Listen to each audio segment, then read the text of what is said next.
Sir నమస్కారం sir. నమస్తే అండి. సార్ 'దిల్ రాజు' గారు అంటే మొన్న సంక్రాంతికి వస్తున్నాం ఈవెంట్‌లో నిజామాబాద్‌లో ఈవెంట్ చేశారు కదా! అక్కడ తెలంగాణ వాళ్ళ పైన చేసిన కామెంట్స్‌పై ఇట్లా విమర్శలు రావడంతో ఇప్పుడు ఆయన వెనకడుగేసేసి ఒక వీడియో చేశారు. క్షమాపణలు చెప్తున్నాను. ఎవరైతే నేను చేసిన తెలంగాణ వాళ్ళ పైన కామెంట్స్ చేస్తానో దాని పట్ల ఎవరైనా మనోభావాలు తిని ఉంటే నన్ను క్షమించండి.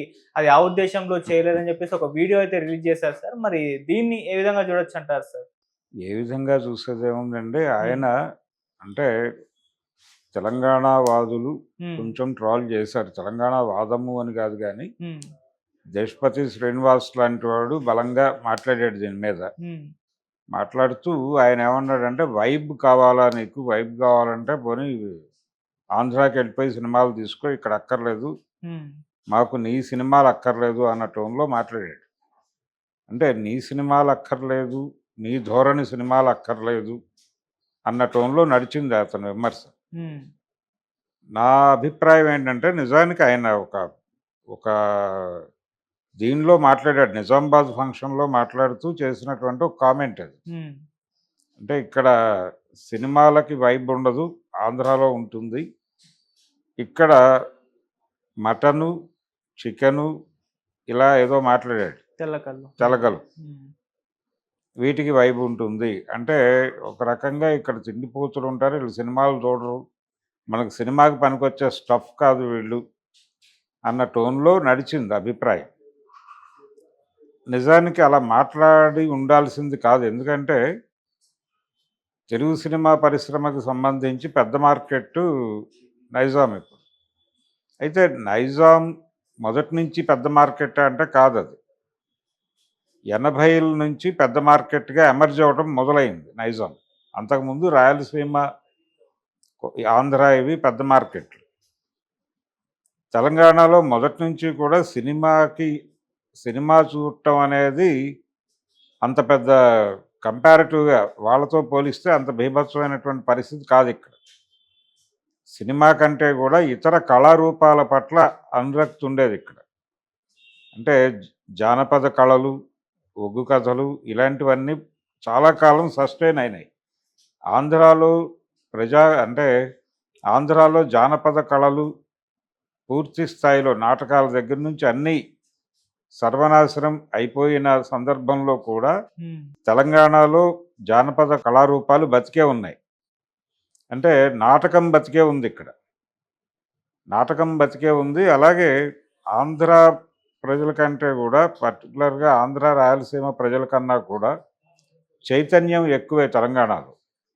ఈ చైతన్యం ఉండటం వలన ప్రత్యేకమైన సినిమాల పట్ల ఎక్కువ ఇంట్రెస్ట్ చూపించేవాడు. ఓకే. ప్రత్యేకమైన సినిమా అంటే ప్యారలల్ సినిమా మీద ఎక్కువ దృష్టి ఉండేది. హ్మ్. అందుకనే మీకు ఫిల్మ్ సొసైటీ మూవ్‌మెంట్ మొదలైన తర్వాత తెలంగాణలో ఏర్పడినటువంటి ఫిల్మ్ సొసైటీలే బలంగా నిలబడ్డాయి ఇప్పటికి. విజయవాడ ఫిల్మ్ సొసైటీ ఇవన్నీ మూతపడిపోయినాయి. అయిపోయినాయి చరిత్ర. విజయవాడ ఫిల్మ్ సొసైటీ కూడా చాలా అద్భుతంగా నడిచింది ఒకప్పుడు. కానీ అది అయిపోయింది. దాని చరిత్ర అయిపోయింది. కానీ ఇప్పటికీ హైదరాబాద్ ఇది నడుస్తోంది film society. Hyderabad film society నడుస్తోంది. అలాగే కరీంనగర్ ఫిల్మ్ సొసైటీ స్టిల్ వాళ్ళు ఏదో మేరకు అసెంబుల్ అవుతున్నారు. ఇలా ఆర్ట్ సినిమాలకి ఊతం ఇవ్వటం అనేది కనిపిస్తుంది. హ్మ్. అలాగే ఇక్కడ కొంచెం సెన్సిబుల్ సినిమాలు తీసినటువంటి ఫిల్మ్ మేకర్సే వచ్చారు తెలంగాణ నుంచి. ఇటీవల కన్నుమూసినటువంటి శ్యామ్ బెనగల్ కావచ్చు, బి. నరసింహరావు గారు కావచ్చు, వీళ్ళందరూ సెన్సిబుల్ మూవీసే తీశారు. వీళ్ళకి ముందు తరంలో వచ్చినటువంటి మాధవరావు గారు కావచ్చు, ఆయన 'చిల్లర దేవుళ్ళు' సినిమా తీశాడు. అలాగే 'ఊరుమ్మడి బతుకులు' లాంటి సినిమాలు అవన్నీ ఇక్కడి నుంచే వచ్చినాయి. తెలంగాణ నుంచి. తెలంగాణ నుంచి వచ్చే సినిమాలు కొంచెం సెన్సిబుల్‌గా ఉంటాయనేది వీళ్ళు కమర్షియల్ సినిమాని కూడా సెన్సిబుల్‌గా తీశారు. సెన్సిబుల్‌గా తీయటం అంటే చివరికి మిగిలేది అనేటువంటి సినిమా ఒకటి. ఉప్పునూతల పురుషోత్తం రెడ్డి గారు. హ్మ్. ఆయన ఆర్టీసీ అంటే కాంగ్రెస్ పరిపాలనలో ఉమ్మడి రాష్ట్రంలో వైఎస్ రాజశేఖర రెడ్డి గారి ఆయన ఆధ్వర్యంలో ఆర్టీసీ చైర్మన్‌గా పనిచేశాడు ఆయన చివరి పదవి. ఆయన, ఎం. సత్యనారాయణరావు గారు వీళ్ళు సినిమా తీద్దామని సరదాగా మెడ్రాస్ వెళ్ళి రామారావు గారితో చేద్దామనుకుని ఆయన డేట్స్ ఇవ్వకపోయేసరికి వీళ్ళు ఒక బెంగాలీ నవలను తీసుకుని చివరికి మిగిలేది అనే సినిమా తీశారు. ఓకే. అది కూడా సెన్సిబుల్ మూవీ. సావిత్రి గారికి నటిగా చాలా పేరు తీసుకొచ్చింది ఆ సినిమా. అలా ఒక ప్రత్యేకత ఉండే తెలంగాణ సినిమా అనేది వేరే. హ్మ్. కమర్షియల్ సినిమాకి ఆంధ్ర అడ్రస్. ఓకే. కానీ 80ల తర్వాత సీన్ మారింది నెమ్మదిగా. ఈ సీన్ మారి నైజాం పెద్ద మార్కెట్‌గా ఆవిర్భవించటం వెనకాల ఎన్టీ రామారావు గారి పరిపాలన మొదలవటం అనేది కూడా ఉంది. ఒక కారణం. ఎన్టీఆర్ పరిపాలన మొదలుపెట్టిన తర్వాత నుంచి ఇక్కడికి ఆంధ్ర నుంచి వలసలు తెలంగాణకు కొంచెం పెరిగినాయి. అంతకుముందు కూడా ఉంది. నిజామాబాద్ జిల్లాకి వలసలున్నాయి. నిజామాబాద్ మాత్రమే కాదు, చాలా ప్రాంతాలకు ఆంధ్ర నుంచి వలసలున్నాయి. ఆదిలాబాద్ వలసలున్నాయి. దాదాపుగా అక్కడికంటే ఇక్కడ తక్కువ. అక్కడ 2 ఎకరాల పొలం అమ్మితే ఇక్కడ 10 ఎకరాల పొలం కొనుక్కునే పరిస్థితి ఉన్న టైంలో అక్కడి నుంచి విపరీతంగా వలసలొచ్చారు. వచ్చి ఇక్కడ వ్యవసాయం చేయటం, ఇక్కడ సమస్యలు. నిజానికి కొండపల్లి సీతారామయ్య గారు కూడా గుడివాడ దగ్గర ఉన్న పొలం అమ్మేసి ఇక్కడికొచ్చాడు. ఇక్కడ కొనుక్కున్నాడాయన ఓకే. తెలంగాణలో. ఇలాంటి సందర్భాలు అనేకం కనిపిస్తాయి మనకి. ఇలా వచ్చినటువంటి వాళ్ళు ఇదంతా ఒక జనరేషన్‌లో వస్తే సీరియస్‌గా ఆంధ్ర పెట్టుబడులు ఇక్కడికి రావటం అనేది జరిగేది కాదు. రైతాంగం వలసలు రావటం అనేది ఉంది గానీ, సీరియస్‌గా పెట్టుబడులతో ఇక్కడికి వలసలు రావటం అనేది ఎన్టీ రామారావు ముఖ్యమంత్రి అయిన తర్వాత పెరిగింది. ఓకే. అంతకుముందు తెలంగాణని పెట్టుబడులు పెట్టడానికి అంత సేఫ్ జోన్‌గా వాళ్ళు పరిగణించేవాళ్ళు కాదు. హ్మ్. ఆంధ్ర ప్రాంతంలో అగ్రికల్చర్ సర్ప్లస్ డబ్బులన్నీ వెళ్తే విజయవాడ ఆటో నగర్ వెళ్ళేవి. లేకపోతే మెడ్రాస్ సినిమా పరిశ్రమలోకి వెళ్ళేవి. లేకపోతే మెడ్రాస్‌లో రియల్ ఎస్టేట్ వ్యాపారం చేసేవాళ్ళు. మెడ్రాస్‌లో ఈ రోజుకి చెన్నైలో చాలా మ్యాన్షన్స్‌కి తెలుగోళ్ళ పేర్లే ఉంటాయి. తెలుగువారి ఇంటి పేర్లు యార్లగడ్డ ఇవన్నీ ఉంటాయి. కారణం వీళ్ళే అక్కడ రియల్ ఎస్టేట్ వ్యాపారం. రామానాయుడు గారు కూడా రియల్ ఎస్టేట్ బిజినెస్ చేశాడు అక్కడ. ఇదొక చరిత్ర. ఎందుకంటే ఇక్కడ ముల్కీ, నాన్ ముల్కీ, ముల్కీ నిబంధనలు ఉండేవి. లోకల్, నాన్ లోకల్ అని. ఓకే.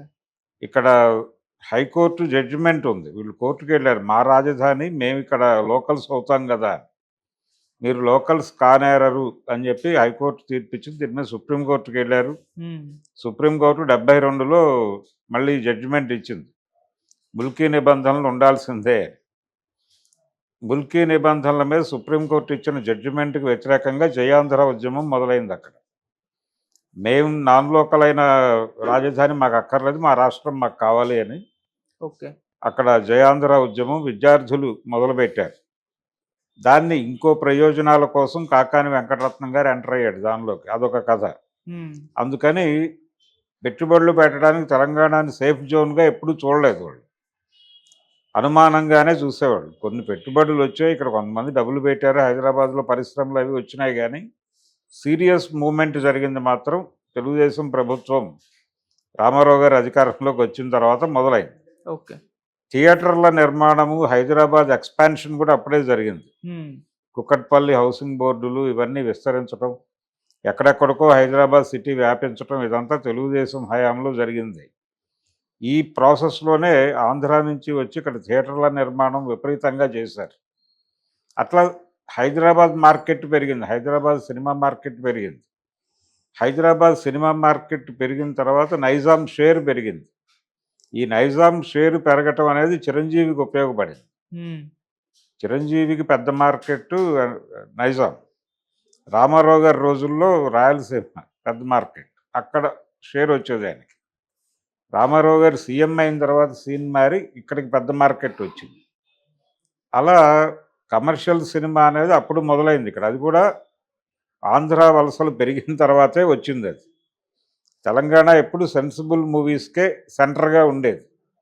అలాగే జానపద కళారూపాల పట్ల ఎక్కువ అనురక్తి ఉండేది. అందుకనే గద్దర్ వీళ్ళందరూ ఇక్కడి నుంచి ఆవిర్భవించడానికి కారణం. ఇక్కడే కాదు, కళింగాంధ్ర నుంచి వంగపండు వచ్చాడు.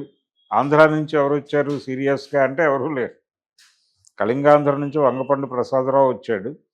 సుబ్బారావు పాణిగ్రాహి వచ్చాడు అక్కడి నుంచి. ఇక్కడి నుంచి గద్దర్ వచ్చాడు, డోలక్ దయా వచ్చాడు. వీళ్ళందరూ ఇక్కడి నుంచి ఆవిర్భవించిన వాళ్ళు. కరీంనగర్, అలాగే సంజీవ్ వీళ్ళందరూ. గద్దర్ మెదక్ జిల్లా నుంచి వచ్చినవాడు. ఇలా తెలంగాణకి ఒక ప్రత్యేక స్వభావం ఉంది. నాటకం బతికింది ఇక్కడ చాలా కాలం. వివిధ కళారూపాలు బతికాయి. అందుకని సినిమా వ్యామోహం అనేది కంపారిటివ్‌గా తక్కువే. హ్మ్. ఈ నేపథ్యంలో ఆయన మాట్లాడి ఉంటే దిల్ రాజు గారు ఈ రోజున సారీ చెప్పుకునే పరిస్థితి వచ్చేది కాదు. అవును. ఆయన కొంచెం నిజానికి చాలా డౌన్ చేసి మాట్లాడాడు. హ్మ్. ఈ డౌన్ చేసి మాట్లాడటం అనేది ఆయన ఎంత సమర్థించుకున్నప్పటికీ తప్పే. ఓకే. ఆయన సారీ చెబుతూ విడుదల చేసినటువంటి వీడియోలో కూడా వివరణాత్మకంగా లేదది. హ్మ్. నేను చాలా క్యాజువల్‌గా మాట్లాడాను. ఇది ఎవరిని హర్ట్ చేయటానికి కాదు. ఒకవేళ హర్ట్ అయ్యి ఉంటే సారీ అన్నాడాయన. అంతే తప్ప ఆ మాట మాట్లాడటం తప్పు అనే ఒక స్పృహతో ఆయనేమి సారీ చెప్పలా. క్యాజువల్‌గా అనేసాను నేను. హ్మ్. నేను నేను పైగా తెలంగాణ వాడిని. తెలంగాణ సంస్కృతి పట్ల నాకు చాలా గౌరవం ఉంది. ఇవన్నీ మాట్లాడాడు. ఇవన్నీ మాట్లాడుతూ ఇలా రెడిక్యూల్ చేసుండాల్సింది కాదు అని ఒక మాట అని అప్పుడు సారీ చెప్పాలి. చెప్పి తెలంగాణకు ఉన్నటువంటి విశిష్టత సినిమా వైబ్ లేకపోవచ్చు కానీ ఇక్కడ చాలా వైబ్స్ ఉన్నాయి అన్న ధోరణిలో గనక ఆయన ప్రసంగం నడిచి ఉంటే దిల్ రాజు ఈ విమర్శల నుంచి బయటపడేవాడు. హ్మ్. చివరికి ఆయన ఈ వీడియోలో ఇందాక చేసినటువంటి వీడియోలో కూడా ఆ సోయి లేదు ఆయనకి. ఆ లేకపోవడం అనేది ఇబ్బంది. ఇప్పటికైనా సరే అంటే రెండోది ఇక్కడ గుర్తించాల్సిన విషయం ఏంటంటే తెలంగాణ సినిమా ఎమర్జ్ కావాలి అనేది ఒక నినాదంగా తెలంగాణ ఉద్యమ కాలంలో వినిపించింది. ఆ నినాదం ఏమైపోయిందో తెలీదు. ఆ నినాదం ఇచ్చిన వాళ్ళందరూ తెలంగాణ ఆవిర్భవించిన తర్వాత అంతర్ధానం అయిపోయారు. ఒక్క సినిమా తీయలేదు జనశంకర్ 10 ఏళ్లలో. ఏమైపోయాడో తెలీదాయన. కాబట్టి ఇలాంటి సందర్భంలో ఎందుకు వస్తున్నాయి తెలంగాణ దర్శకులు తెలంగాణ సినిమా మీద ఎందుకు దృష్టి పెట్టడం లేదు? ఆ రోజున కాన్షియస్‌గా, సీరియస్‌గా మాట్లాడిన వాళ్ళు అల్లాంటి శ్రీధర్ కావచ్చు, వీళ్ళందరూ ఏమైపోయారు అనేది ఒక ప్రశ్న. అందుకని ఇప్పటికైనా సరే అంటే దిల్ రాజు మీద క్రిటిసైజం చేయటం, ఆయన దేశపతి శ్రీనివాస్ ఇవన్నీ ఓకే. కానీ వీటితో పాటు ప్యారలల్‌గా తెలంగాణ సినిమాని ఎమర్జ్ చేయడానికి ఏం చేయాలా? అనే దాని మీద దృష్టి పెడితే బావుంటుంది. ఇలాంటి గొడవల కంటే కూడా హ్మ్. ఒక సీరియస్ ప్రోగ్రామ్ తీసుకుని అది ఎందుకు ఆ వాక్యూమ్‌ని మనం వదిలిపెట్టామనే స్పృహతో వాళ్ళు పనిచేస్తే బావుంటుంది. దిల్ రాజు ఏం మాట్లాడాడు అనేది చూస్తే ఇది ఒక రకమైనటువంటి ట్రోల్ గ్యాంగ్స్‌లా తయారైపోతున్నారా వీళ్ళనే భయమేస్తుంది. అలా ట్రోల్ గ్యాంగ్స్‌లా మారిపోకుండా మీకొక ప్రత్యేకత ఉంది. ఒక ఐడెంటిటీ ఉంది. ఆ ఐడెంటిటీని నాశనం చేసుకునే ప్రయత్నం మీరే చేయొద్దు. చేయకుండా మీ ప్రత్యేకతను నిలబెట్టుకుంటూ మీరు సీరియస్‌గా తెలంగాణ సినిమాని ఎలా ఎమర్జ్ చేయాలి అనే దాని మీద దృష్టి పెట్టి ఫైట్ చేయగలిగితే బావుంటుంది. ఆ రోజున పేపర్‌లలోనూ, అన్నిట్లోనూ తెలంగాణ సినిమాకి సంబంధించిన అనేక చారిత్రాత్మక విషయాలు తవ్వి